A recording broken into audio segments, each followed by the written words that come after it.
One of the things that we'd said before was that potentially it'd be worth us doing a bit of a role play or to demonstrate a little bit of MI, because we touched on some examples, but perhaps maybe we could bring that to life if you think it'd be okay. Yeah, we can give it a go. Yeah. So so I was going to ask you to maybe talk about something that other people have told you should change. Yeah, and but you haven't changed yet. Maybe you could come up with something like that. Yeah.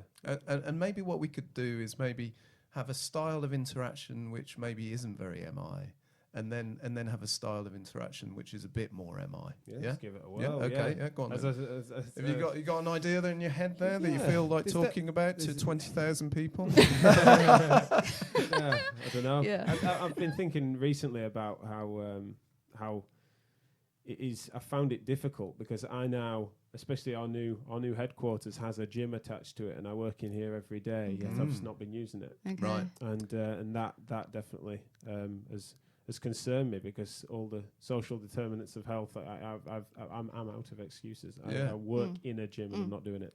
So you're close to this place, so really you could do it, and it would probably improve your health. Yeah. Yeah. I want it, and I'm just not getting around to it. Right. Too busy. But you could probably fit it in because it's so close. I should do, and I feel that, and it's sort of, I find it bizarre, I find it frustrating. It's sort of I'm irritating myself by it. But yeah, it is super close. It is literally next door, and I'm still not using it. So, and in doing that, if you were to do it, then you'd probably be a good model for your business as well. Yeah, don't tell anyone. But yeah, no, you're right. I would. I'd be able to, and there's some things I get right, but definitely with that, it just everything about it. There's no excusing it. It's something that I should be a model for practicing what I preach, and I think most of the time I do that. But actually, in this instance, it's actually my exercise levels have gone downhill despite my access improving. Okay, so that was just a little excerpt of me sort of telling you why it would be a good thing. You know, you'd be modeling it to your business. You've got no excuses because it's right near, and it would have some health benefits probably. And in that conversation, I was really careful to listen for your reactions, and really what you were coming back with was, yes, I've got no excuses. So slightly shameful position that you were in there, and you were saying that you're too busy. Yeah, so you were giving me the barriers to this. Yeah, so it wasn't all bad. You said, yeah, I know I should, and blah, blah, blah, but I'm not. Yeah. As an observer, Rory, as a psychologist, I still think you were quite kind to Jack. As a physio, I'd be going, well, you should be doing it, and this is why, exactly why. These are the benefits that you'd have. You should have done the bad version. The bad version, yeah. But And it's funny because I think you're right. There's definitely... We've probably experienced worse between the curtains in any given week. But I do think that I'll admit that even though I knew it was an exercise, I'm trying to distance myself from it. But I definitely, I've ended that little snippet of conversation feeling even worse about it than I did, and less likely to change almost. And I know I'm playing into what we're planning there a little bit, but genuinely, all it has done has reinforced that you're not doing it, and I do feel gutted about it. Yeah, and I've just told him you're a bad role model, and I mean, which everyone knows already. All the listeners know that already. So let's give it another go. Yeah, okay. Cool. So and really, I think I didn't go hard in on telling you what to do. No, you didn't, because I wanted to show that these are really subtle interactions. You know, they're very subtle. Yeah, so.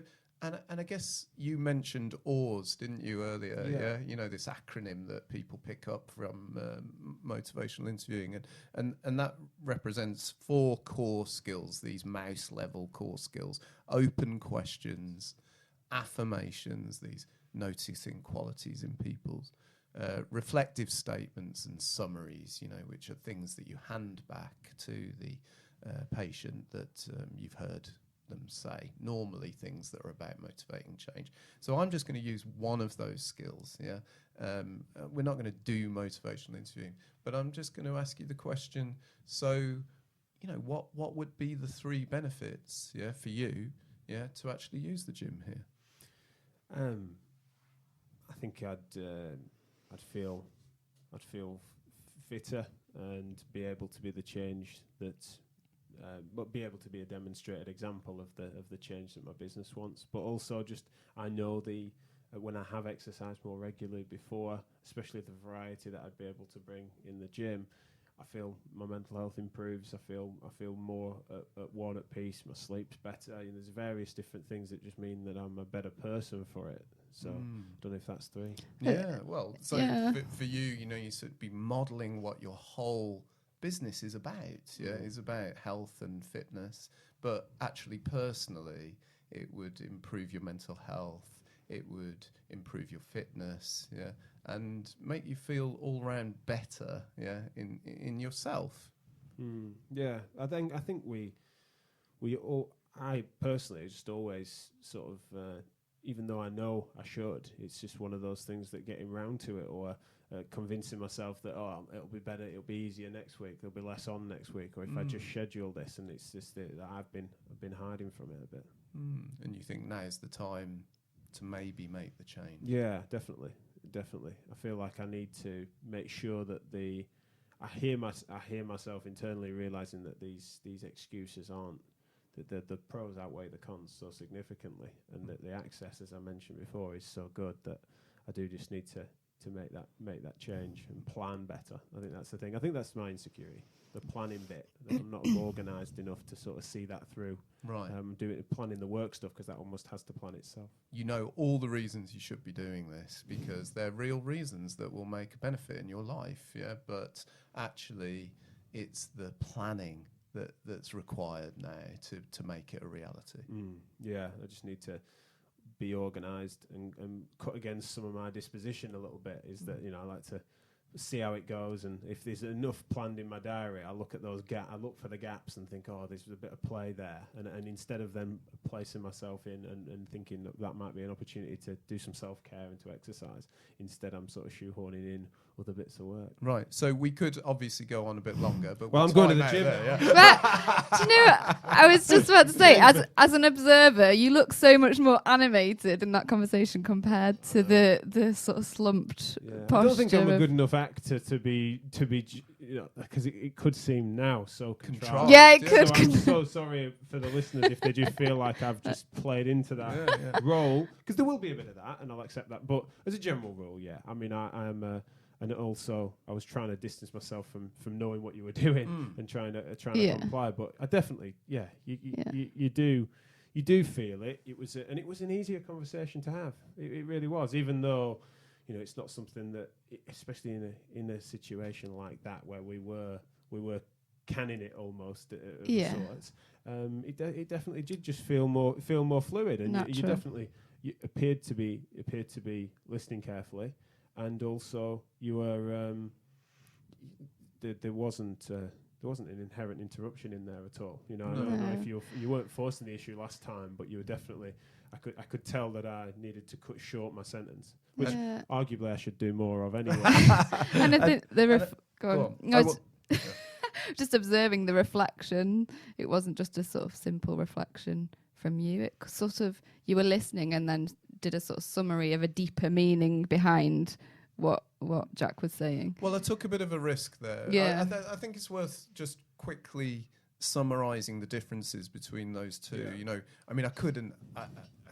I'm trying to listen to myself, obviously, but I probably said more in the first little spiel than I did in the second, maybe. I only made 3 utterances in the second, and that was 1 open question and 2 reflections. And also, I really listened to you, and it sounded like actually you do want to do this, And so I took a bit of a gamble there in really deeply listening to where you were at and saying, it sounds like you're ready to do something about that. And that was a risk, because I don't know that you are. Right. But the truth is, it took you to a place where you decided, actually, this is about organisation rather than motivation to actually do it. And so, that'll be the thing for you to walk away and think, well, how can I plan it into my week? But I think the difference between the two is probably 50-50 conversation between you and me in the first one. And I hope, and this is the target when you're trying to be competent in MI, 70% of the time you're talking, and 30% of the time I'm talking in the MI interaction. No, for sure. No, I think I agree that's definitely how it went, and that's how it felt. And I think you're right. There's got to anticipating when to not opt out, but to actually just you sound like you're there. Actually, there's fewer barriers, there's fewer things. The solution has emerged in a sense, and so like you say, it was nice to see, because that's a concern that people sometimes have, is that even when that's bubbling up, and it sounds like there's a readiness to change. It's like a wash, rinse, repeat almost, that you have to then go. As if it's it has to forcefully soul search. Hall of mirrors, we call it. Yeah, right. Yeah, okay. Where the practitioner ends up in a hall of mirrors, just handing the same old rubbish back. And the clients, they're going, "I'm ready. I want to do something." Still reflecting. Sure, you seem a bit unsure about this, and that isn't motivational interviewing. That's bad. Not listening really. Yeah, I mean, especially, I'm very much glad we did that. In many ways, I feel inspired to change, but also because I think that's gonna. I'll probably contain that just to go off script a second, but I'm gonna probably contain that as a clip. I think that'd be really nice, especially with your interjection stuff. Thank you for those, because it was really good as an observer. Observing it to see that, because we were in the zone, but that was really nice. So I think we'll be able to clip that and whether. Could embed it still within, but also potentially. But also physically, you did look different. Yeah, you did. You can see. Yeah, you looked more thoughtful.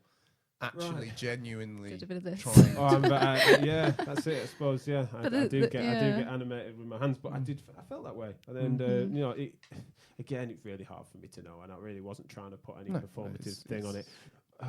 The only, again, playing devil's advocate, when we're trying to identify, you were trying to, I can't remember the term you used, but you were weighting almost a reflection, or choosing to, when you're choosing and selecting the bits to bring back to me, you're not paraphrasing, you're paraphrasing certain things, or you're offering.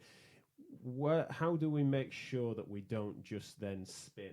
Because you didn't, don't get me wrong, but it wouldn't have taken much to just simply take what I said and just add a 10% and therefore spin what I was saying. Well, let's do that. Let's do that right now. So it sounds like you're ready, this afternoon to get on that gym. I'll have a look at my diary. Exactly. So how did that feel? Yeah. You looked awkward. Yeah, you're on your back foot. I feel threatened. Yeah. Who are you to say that? Yeah. I don't know what my schedule is. Yeah. So going, even though really I should be bloody So going to, it's a dance, yeah? You're never going to get it accurate, and you wouldn't want to get it accurate because you're guessing what's going on in that person, Okay.